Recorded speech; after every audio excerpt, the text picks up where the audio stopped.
So this theory of labor power was just particularly unsuited to the development of mass production. And Lewis, Hillman, Dubinsky, they saw it. Hey, we're in a new era and we need new organizing committees, new organizing techniques if we're going to take advantage.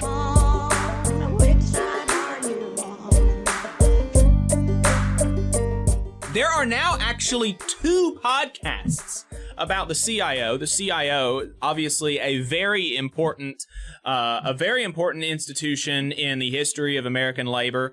And so there are now 2 podcasts talking about that, and we're going to have to talk to the folks involved in the other one. But this one is a project of Jacobin. The host is Benjamin Fong, and he is the structure of the podcast is really interesting because Fong's voice does not appear a whole lot. It's actually a lot of historians and archival audio tapes, and so it makes for an interesting listen, pulling all of these voices together to create a narrative around the CIO. And so I have enjoyed it. I've listened to all of them so far. I don't know how many are going to come out, but they've been coming out weekly.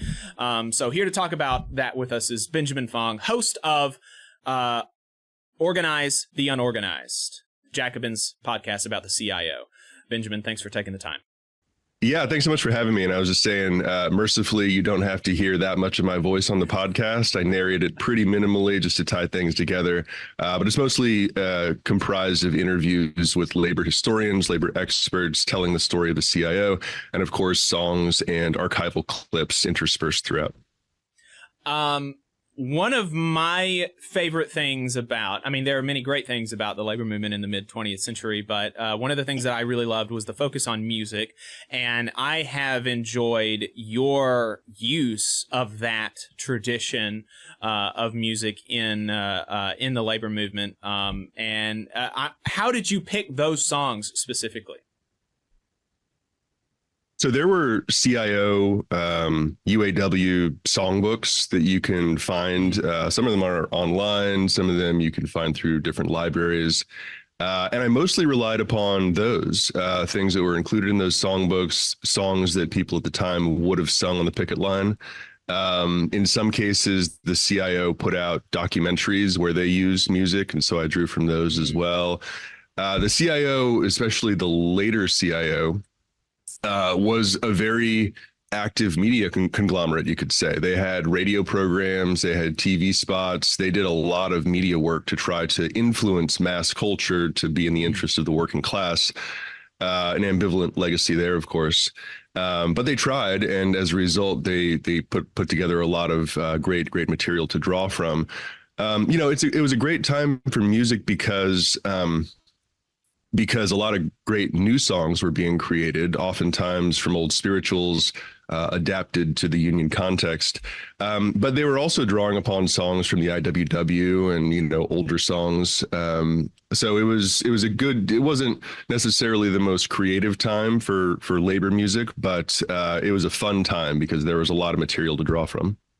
Yes, and I think I come from a religious background. I'm not religious anymore, but in the church that I grew up at, there was a very strong emphasis on music as a collective enterprise, right? So at the church that I grew up at, there was really a culture of participation in that part of the service. And the song leader in the church was like, it doesn't matter how you sound. We're just doing this for the Lord, and we're just making a joyful noise. And so everybody participate. And there was a really high percentage of participation, and you could really feel like a togetherness there. I think there was kind of a similar thing going on with union music during that time because they were taken from, a lot of these spirituals. And so the emphasis wasn't necessarily on, is this the most kind of artistically valuable piece of art that's been created ever, or is this the most creative or the most interesting thing? The thing was, how can we get the most people participating in this activity, make them feel together? And so that, relying on spirituals makes sense because a lot of people already know those songs. And that kind of flows into a good union ethic, right? Because it's all about a collective project, the project of organized labor. And so, moving away from my own kind of niche interest in music and and labor, what made you and Jacobin want to do a project about the CIO during this time? Yeah, I mean, just real quickly on the previous point, what is noticeable about CIO organizers and the key CIO leaders is that they were laser focused on reaching that mass audience, right? They did so much to create what historian Elizabeth Cohen and one of the podcast guests calls a culture of unity.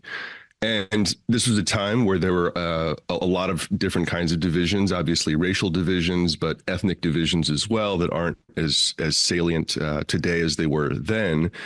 And they knew that to organize the industrial working class, they needed to create a mass culture. And this was partially made possible by new technological developments at the time, radio, television, right? The formation of a nascent mass culture in America. But they did a ton to participate in that. And anything that worked to reach people, to reach masses of people, they wanted to be involved in. And that sort of segues to your question, which is the reason for taking on the podcast. Like we like to talk about labor upsurges, and there have been many notable ones throughout American history. Knights of Labor in 1886, around World War I in the aftermath, 1919. Public sector unionism in the 60s and 70s, and these are all sort of key moments where you saw these huge dramatic membership increases for organized labor. But if you look at the history, there's actually really nothing comparable to the CIO moment. It's the one moment where masses of American workers joined the labor movement, and not only that, but stayed in the labor movement for a really long time. I mean, it really seemed like a permanent breakthrough in the achievement of collective bargaining, and it wasn't, but it was stable enough that it lasted for a really long time despite employer opposition. And I don't think we often appreciate just what a unique moment it was. Obviously, any student of labor history knows the 30s was important, but it was a one time where you can point to in American history where the working class definitively won, where there was a revolution in working class living standards and life. And I think it ought to be mined for its significance today, but also looked at for the different kinds of strategies and tactics employed by CIO organizers, because it was a ripe political economic opportunity they took advantage of, but they did a lot of smart things that I think that we can learn from today as well. Yes, and they also, you talk about this in the last episode, and so I don't know if now there's going to be a turn towards a critique of the CIO, but you mentioned that there's really a mythology based some in fact, and then also based in ignoring some facts about the CIO, and the mythology being that this was this really radical democratic experiment that was, bottom up and everything, and everything was great and it was all good. And in your last episode, you start to touch on the fact that, there's some contradictions here, particularly in the steelworkers campaign that I had, and there's actually a similar history to the steelworkers in the paper mills. And so it's kind of interesting that the paper unions merged with the steelworkers, who had a very similar kind of top-down, boss-friendly organization in contrast with the auto workers and UE. And so I want to touch on that first, but on that later. But can you explain to us what are the positive developments, or how did the positive developments come about from the CIO? The auto industries and the organization of the auto industry in particular really was a pretty uniquely bottom-up, democratic, and radical enterprise. How did that happen, and what were the ramifications of that? Sure. It was a unique situation. I think the first thing to say is that a lot of what made the CIO successful would have been really difficult to pull off outside of the context of the 30s. I mean, this was a radial society-wide crisis that America was going through with the Great Depression. A lot of people felt that industrial capitalism was on its deathbed, and people were suffering. But there was also just a widespread discontent with existing structures that, I would say certainly doesn't exist today in that precise form.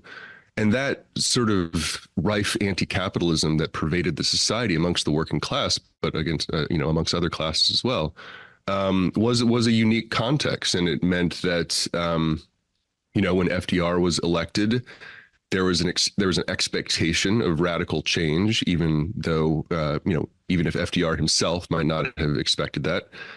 When people like Frank Murphy, who was the governor of Michigan, was elected, they were elected on promises to work for working people, to not break strikes. And so in the context of 36, 37, when you start to get the resumption of various radical tactics, and specifically the sit-down strike, workers not just striking and leaving the factory and going on the picket line, but just staying put and shutting down production. This is a radical tactic. It's something that at other points in American history and in other places at the time were shut down quite violently. The National Guard was sent in and whatnot. But it was because of the particular political context where, again, there was this rife anti-capitalism, and there was a political environment that was committed to at least being neutral with regard to organized labor, if not supportive, at least being neutral in the fight. That you got the success of these radical tactics. And so, with the Flint strike and GM, it went on for 44 days. They were extremely smart about what they did. Near the end of that time, they worked, and I sort of narrate the sequence here in the last episode that was put online, the third episode. They worked very strategically to occupy the most economically significant plant. It was where the motors were made. They knew that. And so they actually did this whole distraction strike at a different plant so that they could occupy plant number 4. And when they did that, GM sort of realized we can't do anything now, right? They understood the strategic choke point. They seized it.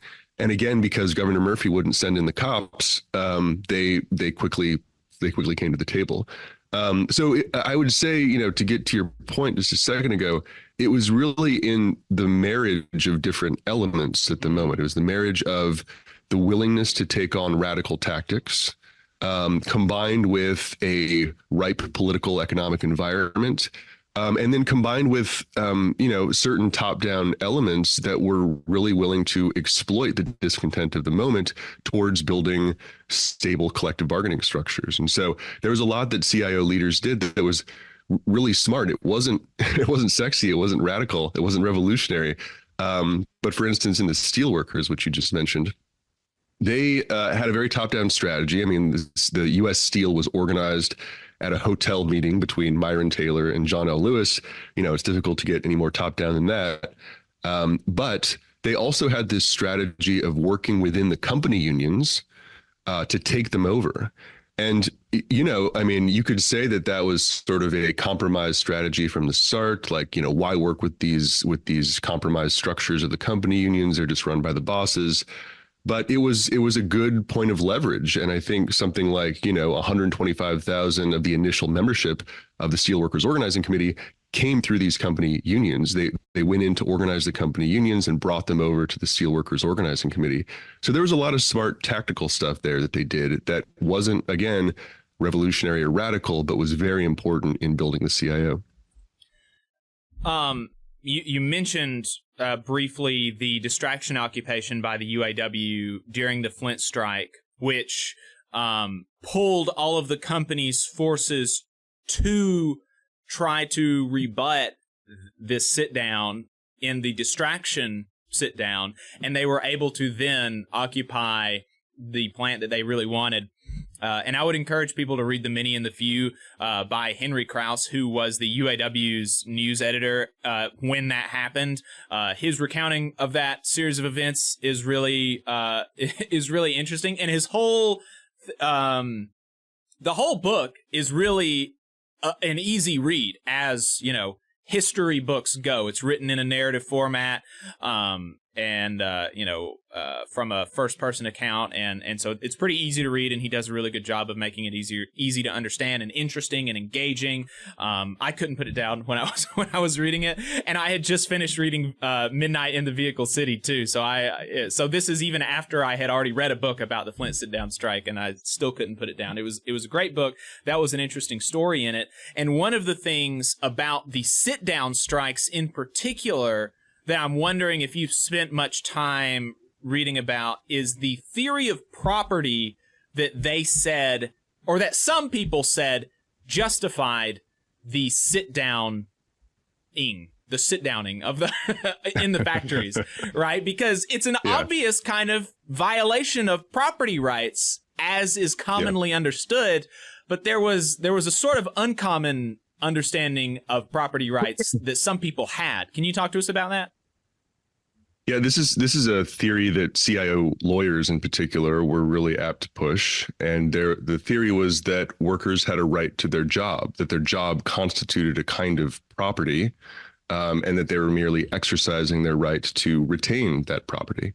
In the American courts, you can imagine, this didn't receive a friendly welcome. But the sit downs were of questionable status for a really long time. And, one dynamic that's interesting about the sit down strikes is that it was a challenge to organize, right? It was to get these intransigent employers to finally come to the table. And that worked, right? When GM settled with the union, when they recognized the UAW, it was huge, right? I mean, it would be like Amazon doing something today. Recognizing a Teamsters union. I mean, it was just a complete sea change. Everyone knew it. This is part of what precipitated the organization of steel. So it was a big moment. But the sit downs were also a challenge to the legal system as well. The Wagner Act, which created the National Labor Relations Act, which created the sort of modern legal architecture for labor relations, which is still with us. It had passed in 1935. And almost right away, the employers said, we're not going to abide by this. Like, this is unconstitutional. And there were all these challenges in the courts to the Wagner Act. And part of what the sit downs were about was to get employers to uphold the Wagner Act, right? They're saying, like, yeah, okay, we're doing something quasi illegal, but you know what? You're doing something illegal as well in not abiding by this law. Right. And so when the sit down wave crested, the Supreme Court finally declared the Wagner Act constitutional. And so they stabilized that collective bargaining regime. They said, they said to employers, no, you really got to deal with these unions, right? This is a new era that we've entered into of industrial relations, and you have to deal with the unions. You've got to negotiate them. You've got to recognize them. But at the same time, the Supreme Court goes and declares the sit-down tactic straightforwardly unconstitutional, right? So what the essential bargain was, okay, we will give you stable collective bargaining, but all this industrial strife that you've caused in 1936, 37, that needs to end, and that needs to end yesterday. So it was a kind of grand bargain, and I think the CIO leadership knew it from the beginning. That was the bargain they wanted to strike. They wanted to say, hey, we will provide stability in your industry, but you better give us a contract, or we're going to be, just let this thing get out of control. That was the promise of the CIO, and some people see that as constraining a more radical upsurge of the CIO moment. And some people see it as brilliantly bottling that energy into a stable institutional form.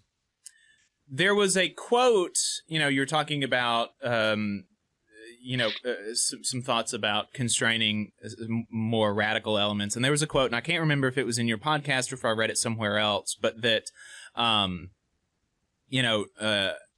everybody knows that communists, or a lot of people know that communists were very active in the CIO. They were some of the best organizers in the CIO were communists and socialists, and that was not unknown to the leaders of the CIO, yeah, like John L. Lewis.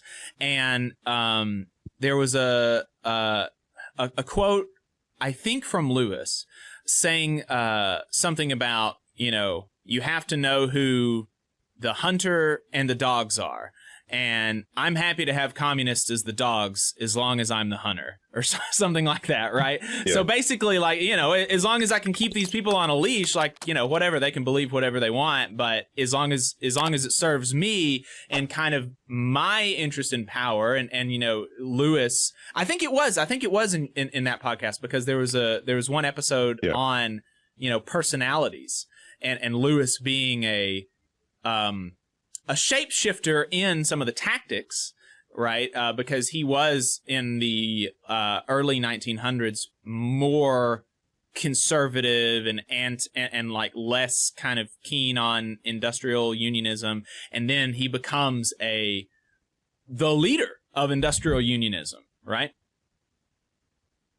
Yeah, and that was Who Gets the Bird, the hunter or the dog, and it was an extremely you know, it was not unintentional to call the communists dogs. He understood the insult involved. But, you know, part of what he was trying to relay is that he had the situation under control, right? To all the people within the CIO who were worried about the communist organizers, the communists in positions of leadership in certain unions, he related to them, look, we're going to use them for a little bit, and then we're going to kick them out.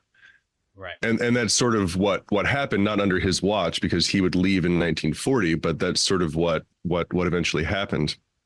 Who Gets the Bird was the title of a newsletter by Jonah Furman, who's now at the UAW. But yeah, I mean, Lewis is a contradictory character. He, in the 1920s, you know, was recognized as a very autocratic, dictatorial union leader. You know, he did a lot of things of questionable moral character then and later.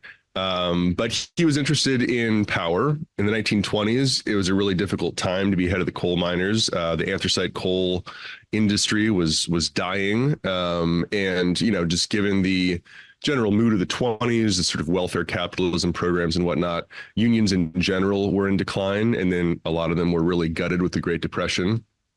And then, you know, comes along Roosevelt and the National Industrial Relations Act, and Lewis had been very instrumental in pushing for Section 7A of the NIRA, which formally guaranteed workers the right to organize and join unions of their own choosing.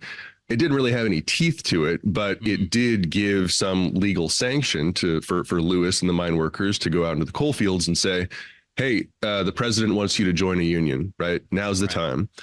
And so they do. And in 1933, they work out the bituminous coal code that they had basically sought since the founding of the union in 1890. And it was an industry-wide coal code, you know, with FDR's blessing. And it was a huge win.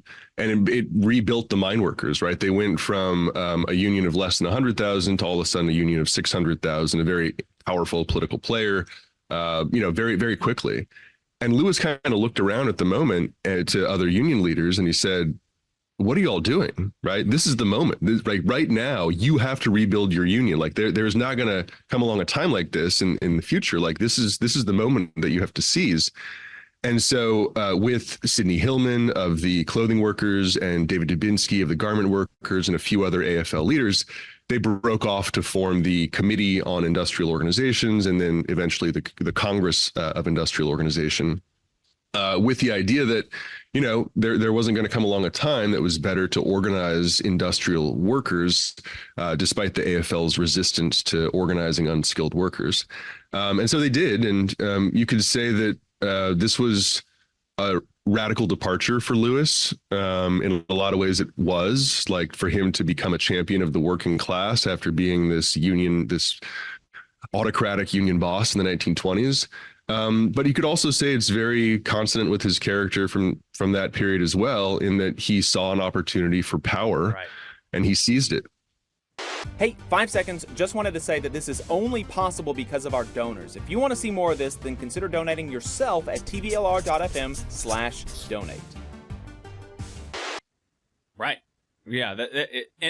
Explain the difference between an industrial unionism that kind of the CIO pushed and the craft unionism of the AFL. Why was it industrial unionism that really that really captured this moment of opportunity, and not the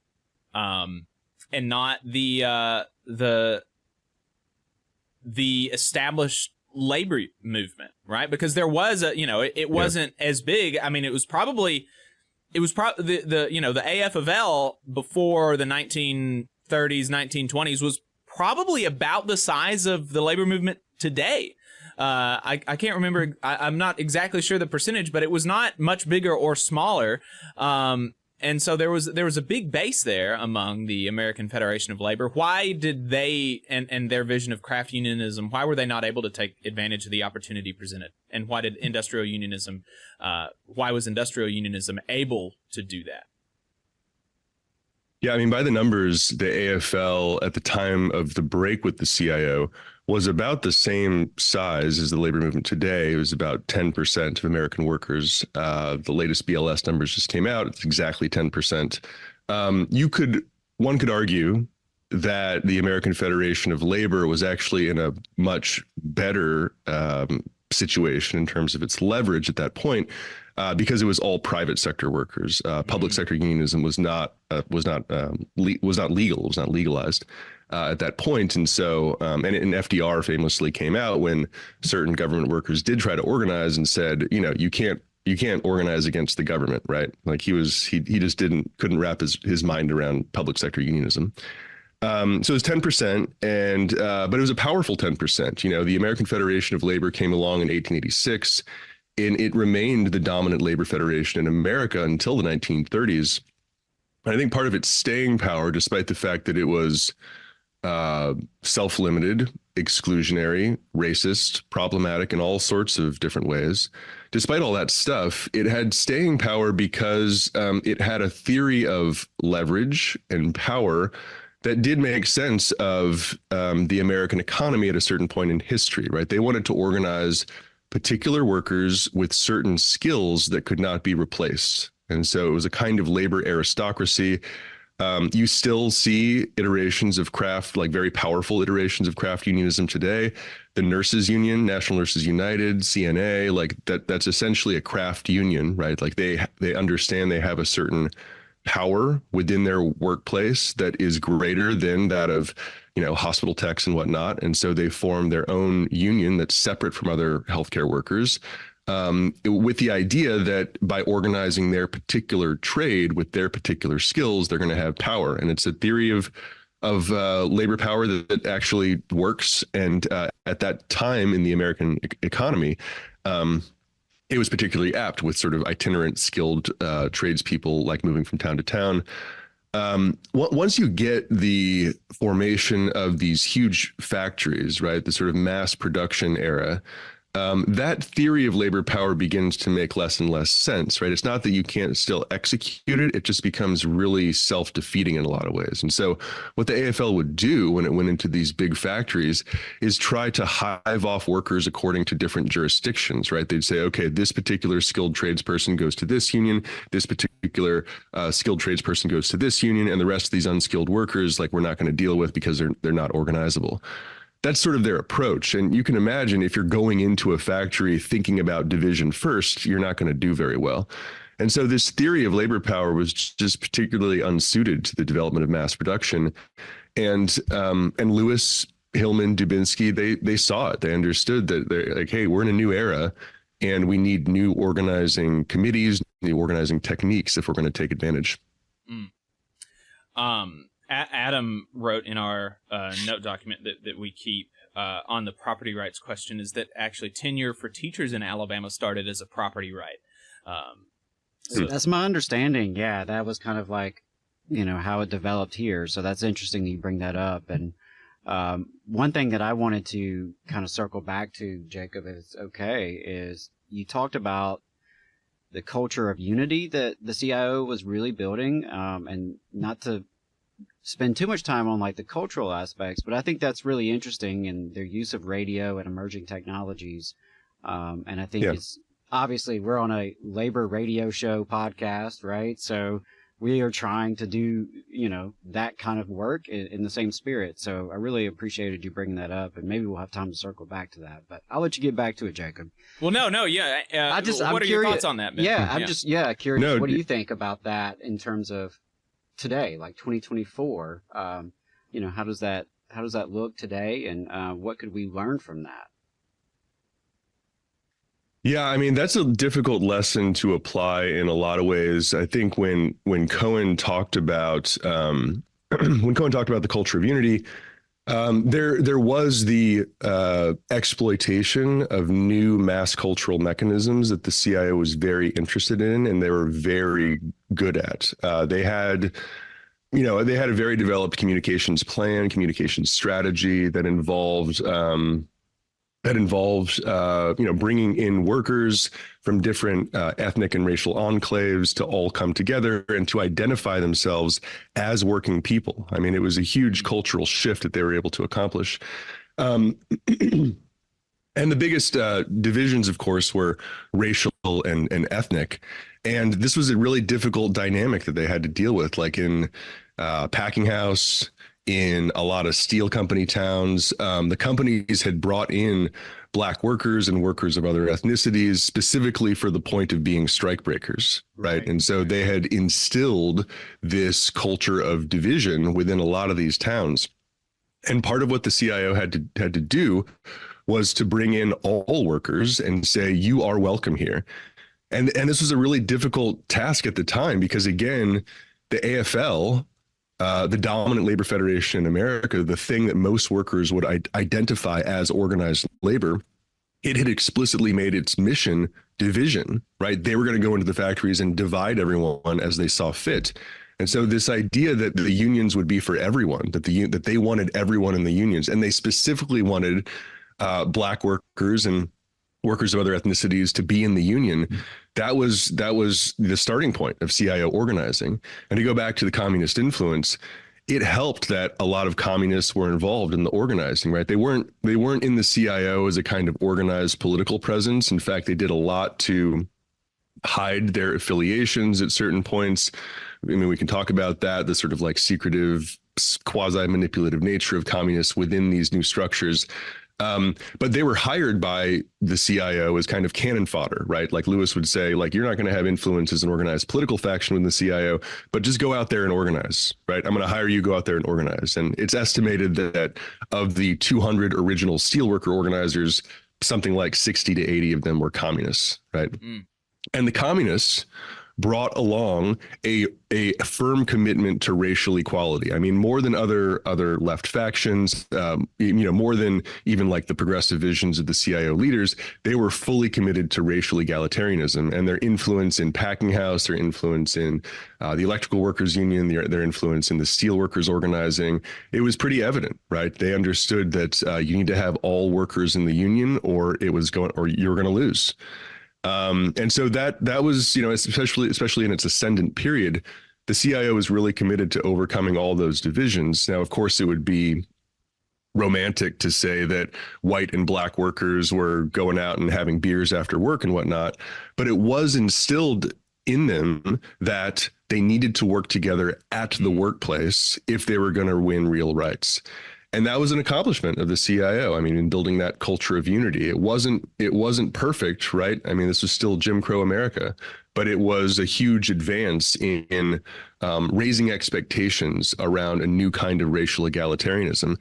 And in a lot of ways, the CIO moment paved the way for the civil rights movement. I mean, oftentimes, many civil rights leaders gained experience through their labor organizing work. Cleveland Robinson, for instance, worked at District 65 and later became, a key figure in the civil rights movement.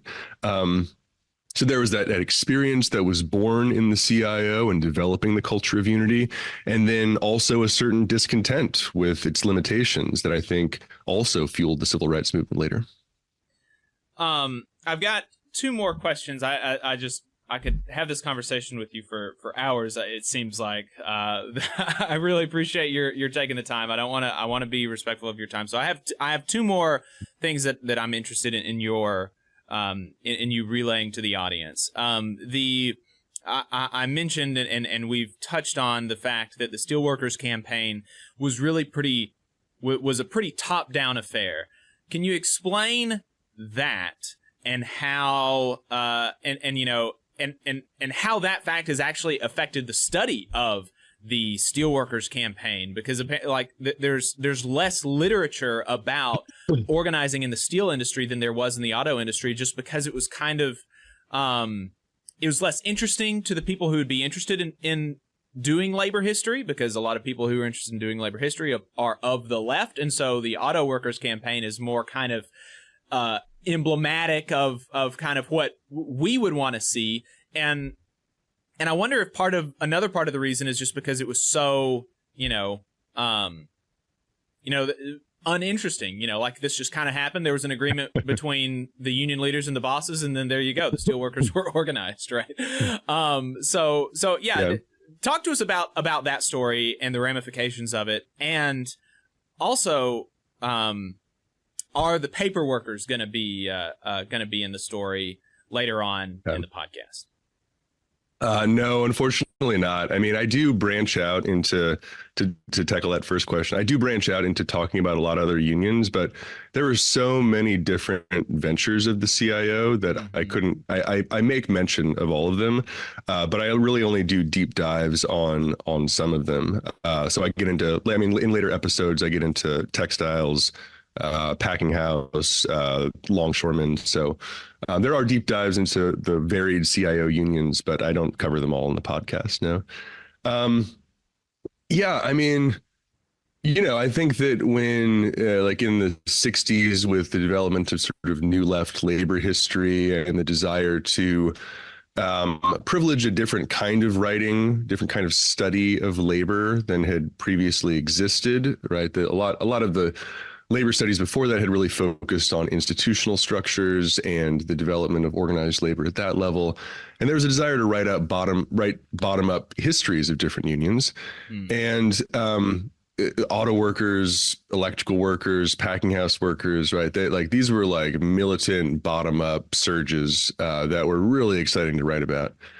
Steelworkers, not so much. I mean, and for at least two reasons. One, because of what we just mentioned, the very top-down nature of its formation, the fact that Myron Taylor, who was head of U.S. Steel at the time, and sort of a more progressive industrialist, right? He wasn't a Tom Girdler or a Eugene Grace. Like he had a kind of forward looking vision of capitalism, and he understood that what was involved in the New Deal, it wasn't the end of industrial capitalism. It was just a new phase, and one where it behooved the industrialists to play along with organized labor despite their hatred of it.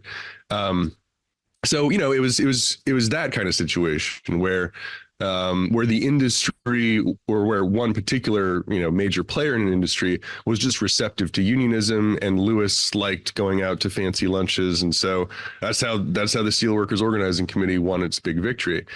The other side of that is a history of real defeat that's not fun to look at. And if there was one real justification for the Steelworkers Organizing Committee to use the company unions, it was to look at the history of steelworker organizing. I mean, just an absolutely brutal affair, a brutal repressive affair. Homestead, 1919. I mean, it's a tragic history, right? I mean, it's a history of brutal repression from the capitalist class. And so when they were organizing steel, a lot of the organizers said, look, we have to go about this very gingerly, because the willingness to send in the guns in this industry, it's intimidating. And so, that strategy of taking over the company unions was actually quite smart, I think. The other part of it is that they're for it, actually. Famous communist labor organizer William Foster advocated taking over company unions. Yeah, no, I mean, there was in the next episode of the podcast, actually. The fourth episode is coming out on this Tuesday.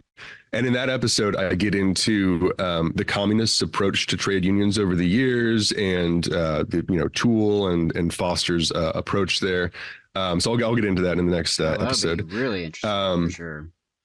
Yeah, there's a sort of deep dive on the communist influence and just the influence of the left more broadly, looking at, just their relationship to the CIO, both salutary and its limitations.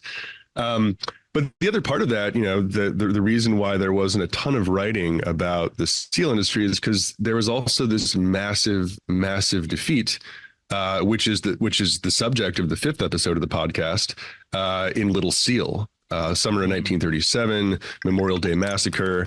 It was a massive effort. And I think that some would fault certain elements of the organizing.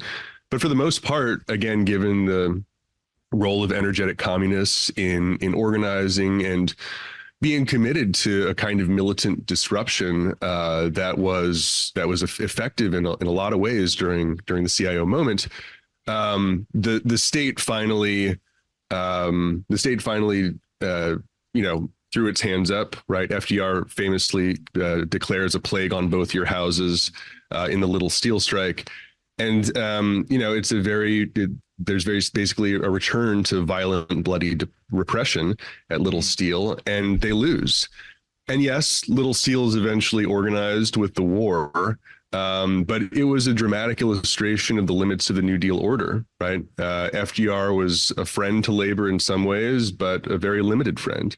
And Little Steel was, there's a great book by the law professor Ahmed White about Little Steel, trying to recapture some of what the meaning was there. But at the time, it wasn't sexy to write about. It was a radical display of militancy that got absolutely crushed. So there's that as well in the steel industry, right? There's all these reasons why I think new left historians would avoid it, but I think it's a really important part of the story. And we shouldn't turn away from the elements of history that we don't necessarily find romanticizable. Well, as you continue some of your work outside of this podcast, or maybe in a future installment of the podcast, I would encourage reading into the history of the paper workers. Peter Kellman has a really good book about it. Julius Getman has a good book about a paper strike in 1987 and 88, the betrayal of Local 14. That was really good. Dives into some of the history there. I found in your description of the steelworkers a lot of similarities in the paper workers. Yep. So like I said, it's interesting that those two unions merged given their similar history. And so, to wrap up, I guess, I think that a big reason for your podcast is to give, what can we learn from it today? We are in a moment, right, for labor. And there are kind of debates about how much of a movement it is at this point, or how much labor is on the move as we were going on 100 years ago. We have seen another year of decline in union density, but, there are still some promising signs. And so what are the lessons for people in the labor movement to take from the CIO, and what are some lessons that people on the left can take from the communists' experience in the CIO? And maybe on that latter question, you can give us some teasers for the next episode. Yeah, and the final episode of the podcast, there's going to be 9 episodes, I think, in all. And the final episode is strictly devoted to lessons. So I asked all of the labor historians I talked to, what is the significance of the CIO moment for today? As you can imagine, they had a lot to say about that question. And so I'm devoting an entire episode basically to that. Right. And so I just want you to distill that into 2 or 3 minutes. So 2 minutes. Okay. Easy question. Yeah. So, people draw different lessons from the CIO moment. I think that there's a lot going for the idea that the political economic context of the 30s is so different from the present that it's really difficult to port lessons. But I think it's possible. I think it just takes some work and understanding it, what were the root motivations and root structural issues at play there. And I guess I would emphasize 2 things, again, just sort of knowing we only have a few minutes. The first has to do with the context, and I don't think we're anywhere close to the kind of economic precarity of the Great Depression. And so, this idea that that capitalism has been delegitimated in some way. It might be true for certain segments of the left, but it's not true for the American public as a whole. And so we're not in that kind of ripe economic condition for this labor upsurge. I would say, though, that we're in a great political juncture, and I know you all just did a section about Sean Fain's endorsement of Biden. There's reasons to be very appreciative of what's happening at the NLRB right now, right? As like horrible as what the Biden administration is doing in general and what sort of takes the news headlines right now. Right. A receptive, non-hostile NLRB is a huge boon to the labor movement. And you have to sort of appreciate that for what it is. And so, in 2024, if Biden is not elected, people like Jennifer Abruzzo are going to be very quickly removed from their posts. So that's something to keep in mind, right? It's not just the economic conditions. It's a certain political willingness to not necessarily support organized labor, because you can't really ever expect the government to be on the side of workers, but at least not to send in the guns and be on the side of the corporations.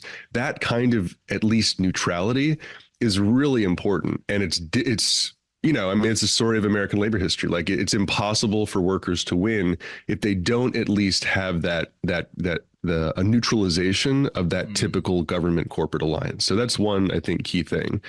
And it's one reason to be very appreciative of the kind of NLRB that we have right now, even despite the fact that, there's other atrocities being committed by the administration. That's one thing. The second thing, and I would say this is the most important thing for organized labor right now, is that without renewing some kind of strategic disruption, it's going to be really difficult to gain back power and to force the kind of legal changes that we would need in order to, pass something like the PRO Act, or just have a new legal regime for labor in this country. Again, with the sit-down strike, part of the calculus there was that they were going to do something illegal so as to shift national discourse around labor law in their favor, right? I mean, it was directly to organize those employers, but it was also to say, this disruption, it's going to go on provided this legal regime is in place. And it worked, right? And it was, you could again say that it was a containment of radical energies, but the grand bargain paid off. And I think that it's going to be really difficult for labor to do something similar today without engaging in that militant disruption, right? Not just walking off the job, not just, engaging in these big strike actions, but to figure out what the strategic choke points in the contemporary deindustrialized logistical economy are, to seize them and to stop production and distribution until unions are recognized and labor gains power. Without that kind of militant disruption, which will bring on a kind of state repression that we haven't seen for a few generations, without that, it's going to be really difficult, I think, to turn the ship around. Benjamin Fong, I appreciate your time this morning. You teach at Arizona State University. You've got a recent article out in Catalyst, How Can Workers Organize Against Capital Today, where you touch on some of those things. The podcast is called Organize the Unorganized. You can find that pretty much wherever podcasts are found, right? Yep, it's on Jackman Radio. There's also a SoundCloud page, soundcloud.com/organize the unorganized. All right. Anything else you want to leave the audience with before we let you go? No, just enjoy the podcast. You don't have to listen to much of my monotone voice. It's mostly labor historians and experts talking. And again, like you said at the beginning, a lot of fun songs and archival clips. All right. Appreciate it, Ben. Thanks. Yeah, thank you so much. Cool. Thank you. All right, folks. There you go. Yeah, check it out. Definitely do check it out. I can tell there's a lot of work put into it. Mm-hmm. I just want to say that right off the bat. So I really appreciate Benjamin and the entire team behind it. It's important. It's important that it gets out there, and particularly in this time, there's a lot of us out here who are trying to revitalize this labor movement. So of course we want to look back at when it was working, or at least appeared to be working, and when we had momentum and were winning as a working class. So we got to bring back that 1930s people power. You just saw a clip from the Valley Labor Report. We are live every Saturday morning from 9:30 a.m. till 12:30 p.m. And we pride ourselves on keeping all of our content free to everybody so that we can talk to as many working folks as possible. If you support the work that we're doing, you think that it's important, you think that it's good, then consider making a monthly contribution to the project, and you can do that on our website, tvlr.fm.